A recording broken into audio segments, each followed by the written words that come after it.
Chers amis du PP, 28 mars, il pleuviote, temps gris, mais je voudrais vous parler d'une nuit scélérate. Mais avant de vous parler d'une nuit scélérate, je vais quand même enlever cet isolant mince, donc une des protections de mes chochottes dans ces châssis polycarbonate à ouverture automatique. Donc la première chose à faire lorsque j'utilise cet isolant, je ne l'utilise que si j'ai des indications par la prévision météo de la veille qu'il va faire trop froid pour que le châssis et les tampons thermiques qui s'y trouvent résistent de lui-même. Donc quand ces conditions sont réunies, le soir, et hier soir je suis descendu à la frontale après avoir vu les prévisions météo, parce que je me suis dit, aïe aïe aïe, ça pourrait mal tourner cette affaire, sachant que là-dedans, dans ces deux châssis, il y a toutes mes chochottes, donc des tomates, des aubergines, des poivrons, des cucurbitacées et les pommes de terre mises à pré-germer. Ce châssis qui est de même facture que ceux-là, lui ne renferme pas de chochottes, il n'a pas de tampon thermique. Je n'ai pas collectionné assez de bouteilles de lait, j'ai pensé trop tard, et du coup il n'est pas tamponné d'un point de vue thermique. Et bien évidemment, donc, il n'y avait pas d'isolant, comme vous venez de le voir. Donc là-dedans se trouvent exclusivement des plantes rustiques, puisque je ne peux pas garantir le hors-gel. Deuxième chose, sur ces deux châssis à chochottes, donc, il y a sur le sol une résistance électrique qui me permet de dormir tranquille. Quoi qu'il arrive, grâce à des thermostats, ces résistances s'enclencheraient durant la nuit si la température devait descendre en dessous de 3, je dis d'habitude 3, mais bon, les thermostats, c'est des chinoiseries, quoi. C'est pas très précis, entre 3 et 5 degrés. Si tout au long de la nuit la température descend, et si on atteint ce seuil-là, et seulement si on atteint ce seuil-là, les résistances s'enclenchent. Voilà donc pour ce dispositif. Et bien entendu, la philosophie du potager du paresseux étant d'en faire le moins possible, le minimum syndical pour obtenir une production satisfaisante, les non-chochottes, donc les plantes rustiques, celles dont je prétends qu'au stade de plantule, elles peuvent s'enquiller à -5, à -8, sont bien évidemment restées dehors hier soir. Ce sont là ce que vous avez vu dans une vidéo récente. Donc oignons, petit céleri à repiquer, laitue à planter d'urgence, céleri au stade de feuilles cotylédonaires, ici quelques oignons, très mauvaise levée, des graines qui n'étaient plus très bonnes, ici des betteraves rouges, ici rien, ici un semis d'artichaut. Donc les graines ne craignent pas le froid, donc sont restées dehors. Dans la serre, il y a encore une ou deux plaques que j'avais rentrées, et ici des choux qui sont restés là.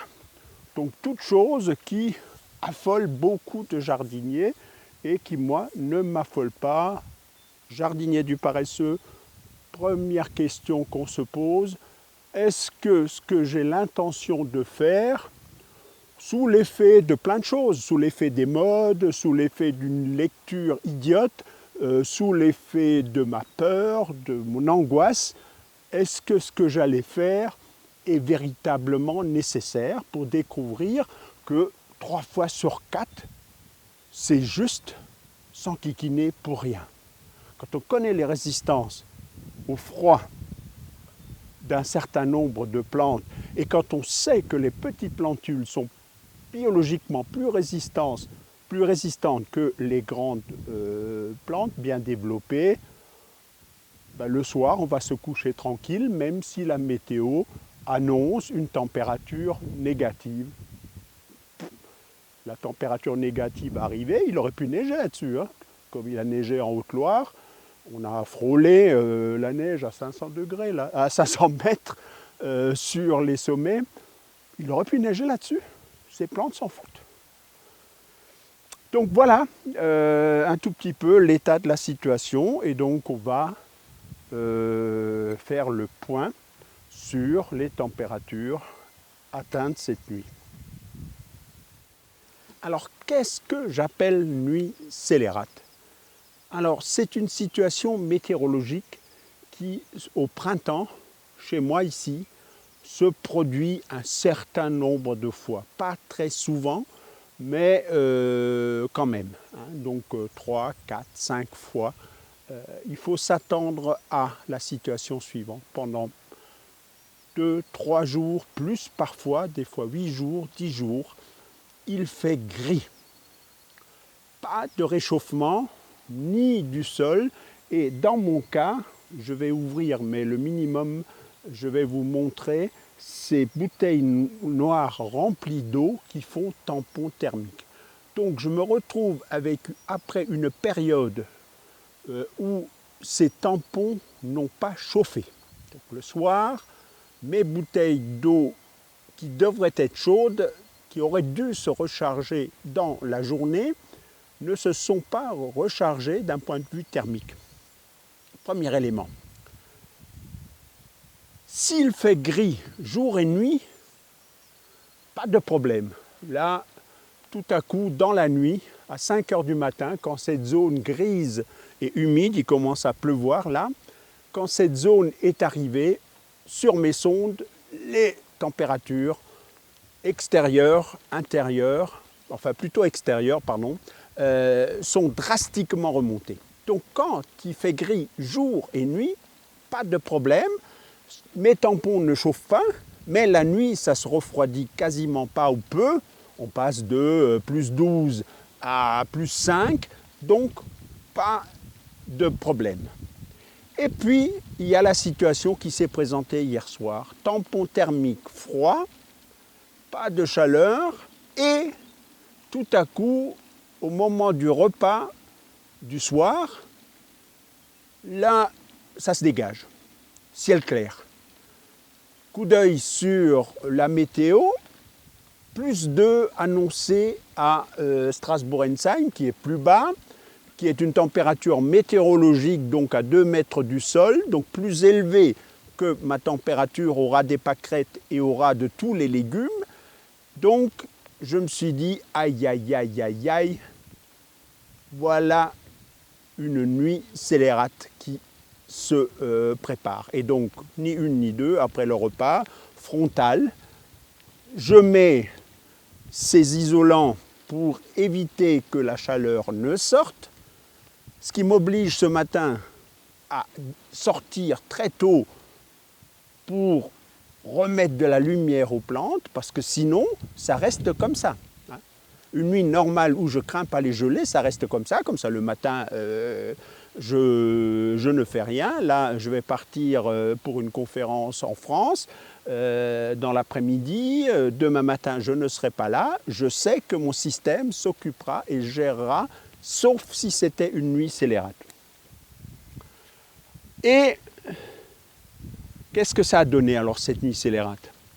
La sonde 8 qui est là-bas en plein champ a noté moins 1,4 degré vers 5 heures du matin. Donc le minimum a été atteint vers 5 heures du matin. Ensuite, ce temps humide, plus chaud est arrivé.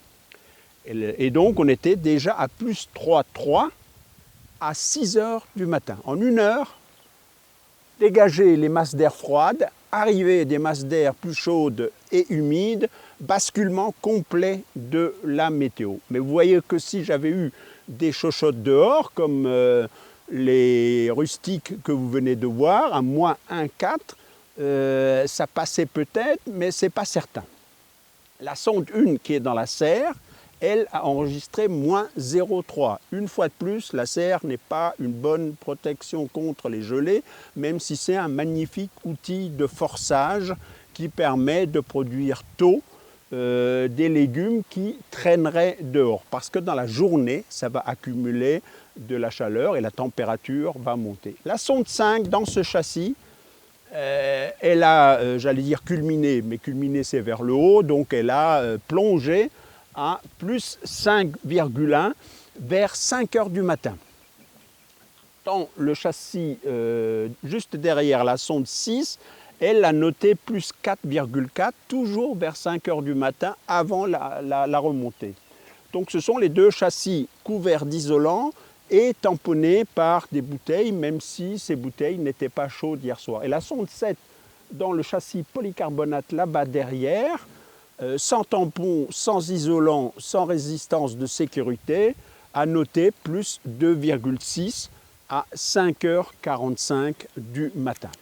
Donc voilà, du coup je peux ouvrir en toute tranquillité, je n'aurai pas de crise cardiaque.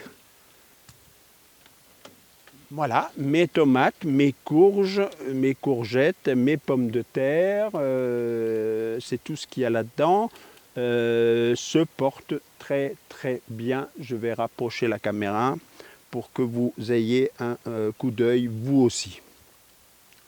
Donc voilà Nuit Scélérate et voilà comment avec ce système les contrôler. Dernière vérification. Donc il y a sous ce capot plastique, maintenant je me suis perfectionné, j'ai mis un compteur d'énergie pour savoir combien ces châssis me bouffent. Et qu'est-ce que je vois?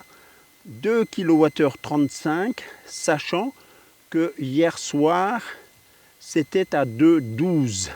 J'ai fait différents essais sur différentes machines à la maison. Donc je ne suis pas parti de zéro. 2,12 à 2,35 kWh.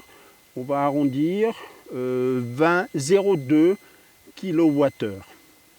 0,2 kWh, pour vous donner un repère, c'est chauffer 2 bouilloires d'eau. Voilà. Donc voilà ce que me coûte en énergie uniquement les nuits scélérates, parce que vous voyez que tout de suite je vais débrancher. Et la nuit qui va venir, à ma connaissance, mais je vérifierai avant de me mettre en route, ne sera pas une nuit scélérate et donc je ne brancherai absolument pas ce système. Voilà, et donc comme vous pouvez le constater, tout se passe bien. On va quand même aller voir, puisque c'est la dernière vidéo mise en ligne, on va quand même aller voir du côté des carottes que j'ai plantées avec Laurence avant-hier soir. Bon, petit examen. Pour l'instant, tout se passe admirablement bien. Peut-être quelques oiseaux ou quelques trucs qui ont gratté. Il y a un peu de foin qui est rentré dessus, mais là, il en manque une qui a été sectionnée. Ce n'est pas une limace qui l'a bouffée. Je l'ai trouvée hier. Elle a été sectionnée. Alors, est-ce que je l'ai abîmée en plantant? C'est l'hypothèse la plus probable. Je les tiens comme ça et il est possible que par une manipulation maladroite, j'ai sectionné avec l'ongle du pouce. En dehors de ça, 100% de réussite. Donc 100% de réussite en termes de reprise. On voit déjà que les feuilles se lèvent, on voit déjà que chez certaines, la croissance reprend. Et aucun impact des températures négatives. Donc je vous ai donné, c'était combien j'ai dit 1,4 il me semble, au ras du sol, donc au niveau de la sonde 8, moins 1,4. Donc ces carottes ont subi, de même que ces choux, de même que ces betteraves, ont subi cette nuit moins 1,4 et se portent à merveille. Mardi 2 avril, je vais vite boucler cette vidéo sur les nuits scélérates que j'avais commencé avant de me mettre en route pour une conférence, et puis finalement j'ai dû laisser en plan, sinon j'allais être en retard. Alors là on est depuis mon départ sur un type de météo complètement différent. On est sur des remontées d'air chaud humide avec pas mal de pluie. C'est un peu partout la gadouze qui commence à poser un sérieux problème en matière de travail du sol, en matière d'implantation des cultures, que ce soit les plantations ou les semis. Problème renforcé par la couverture du sol. Je ferai une vidéo là-dessus. Donc ce temps est tout sauf facile pour les jardiniers.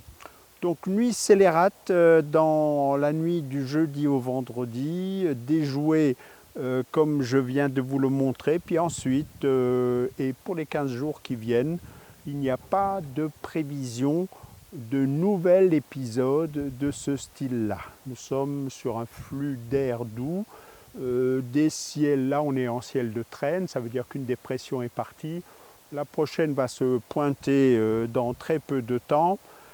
Et ça pose un autre problème lorsque vous êtes absent. Si vous travaillez avec des châssis, on va dire, classiques, le fait que vous devez couvrir pour protéger en tout cas vos chochottes va vous poser un problème dès que vous avez le dos tourné. Il va falloir ouvrir pour aérer, et s'il n'y a personne, si vous êtes au travail, si vous êtes parti pour un week-end de Pâques, vous voilà ennuyé, et dans des châssis bien isolés comme ceux-là, ça peut très vite monter à 40-45 degrés, des températures létales. Vous retrouverez vos légumes cuits au retour. Donc moi je n'ai pas ce problème-là sur ce type de châssis. Comme vous venez de le voir, j'étais en train en haut de bosser sur les ordinateurs, après avoir pris un petit café, traîné un peu. Je n'ai même pas prêté attention au fait que la dépression était partie et qu'il y avait depuis une demi-heure, une heure même, un très beau soleil, même si le fond d'air est frais, hein, il fait 12-13 degrés à peu près. Mais dans les châssis, distrait comme je l'étais, je risquais de griller une partie de mes légumes. A fortiori, si ça s'était produit pendant que j'étais sur les routes.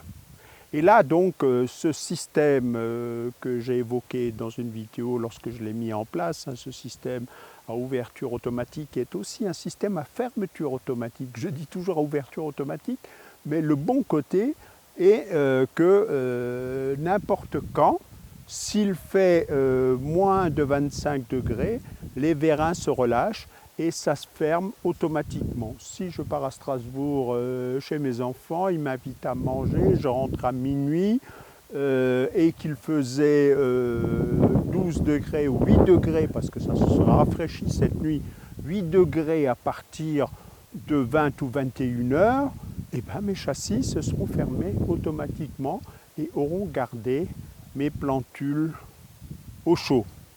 Comme je ne les fabrique pas hein, et comme je ne les vends pas, ne me faites pas de demande, je vous dis ça sans aucune pub. Il n'y a rien à vendre, ils n'existent pas sous cette forme-là, en tout cas à ma connaissance, sur le marché, sauf si quelqu'un de malin a copié le modèle depuis. Il y a sûrement un marché pour ce type de structure. Mais voilà, nuit scélérate, il faut être là. Heureusement, il n'y en a que quelques-unes. Et heureusement, avec la météo à 5 jours, elles sont prévisibles. Vous me dites, si je suis obligé de partir, ben là, je demande à un voisin tu voudras bien le soir mettre l'isolant. Je mets la prise en permanence au risque que quelques kilowattheures soient consommés alors que ce n'était pas nécessaire. Et je lui demande de mettre l'isolant ou de l'enlever. Ça arrive heureusement donc très rarement. Deuxième partie, c'est la serre et on va aller voir comment je gère la serre.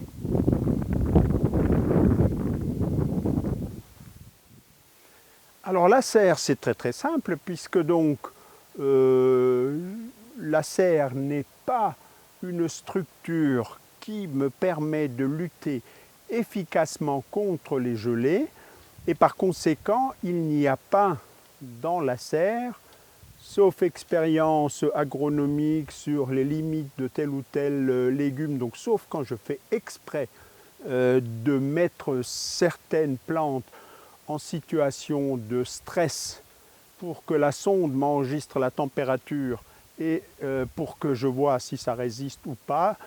Vous l'avez compris, j'ai une très grande méfiance par rapport à ce qui s'écrit dans les guides parce que j'ai constaté que très souvent, ou très souvent, ou parfois, c'est faux. Donc je me méfie et je fais ma propre expérience. Donc la serre, c'est très simple. Je dois partir. Le risque là-dedans, comme je n'ai que des plantes qui ne sont pas des chochottes, le risque là-dedans n'est pas la gelée. Je m'en fiche complètement, il peut faire -5 là-dedans. Il n'y a rien qui normalement crèverait par -5, surtout au sec. Le risque là-dedans, c'est la surchauffe. Et par conséquent, avant de partir, j'ouvre ces deux portes de façon à ventiler au maximum et très bientôt, il sera temps d'ouvrir la porte du fond de façon à ce qu'il y ait une circulation permanente d'air. Donc voilà comment j'arrive très simplement à gérer mes absences. Même chose pour les plaques qui renferment des plantes qui ne sont pas des chochottes, ce que je vous ai montré, qui sont à droite ici, enfin pour vous c'est à gauche, de la serre et qui restent dehors. Je m'en fiche, -2, -4, -8. -8 ça commence à être chaud pour certains, mais -4, -5, aucun problème. Et par conséquent, tout ça, ça reste dehors, comme ça ne surchauffe pas.